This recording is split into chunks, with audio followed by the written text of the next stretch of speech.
সরকার শুধুমাত্র ভারতকে দায়ী দিলে হবে না, বাংলাদেশ সরকারের যে আগের সরকার ছিল তারও এই জন্য বিচার হতে হবে। এবং যেই বর্তমান সরকার আছে, এই যে দুইটা হত্যা এই অন্তর্বর্তীকালীন সরকারের আমলে হলো, এটার জবাবদিহিতা তারা কি করে, এটার জবাবে তারা কি করে সেটাও আমরা দেখতে চাই।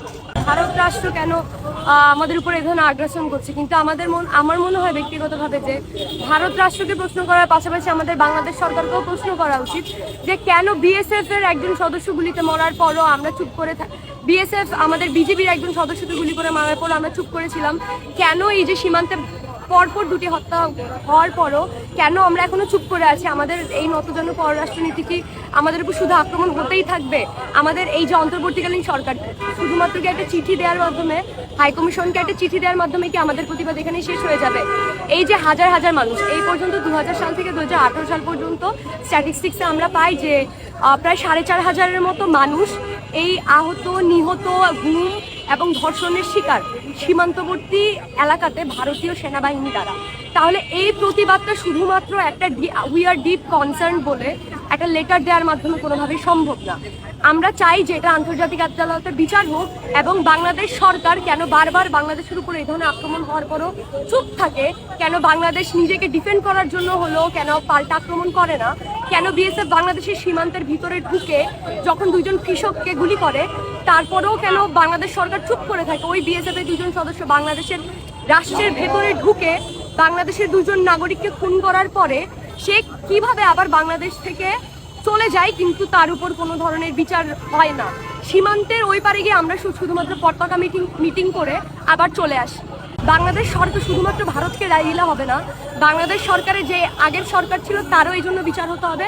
এবং যেই বর্তমান সরকার আছে, এই যে দুইটা হত্যা এই অন্তর্বর্তীকালীন সরকারের আমলে হলো, এটার জবাবদিহিতা তারা কি করে, এটার জবাবে তারা কি করে সেটাও আমরা দেখতে চাই।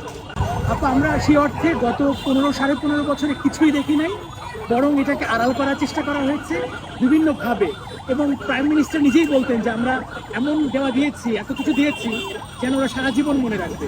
আরেকটি কথা হচ্ছে, এই সরকারের বৈষম্য বিরোধী ছাত্র আন্দোলনের ফলেই তো এটা হলো, যে ছাত্র জনতার অভ্যুত্থানের মাধ্যমে হয়েছে। এদের কাছ থেকে আমরা সেই শক্ত কথাটা পাচ্ছি না।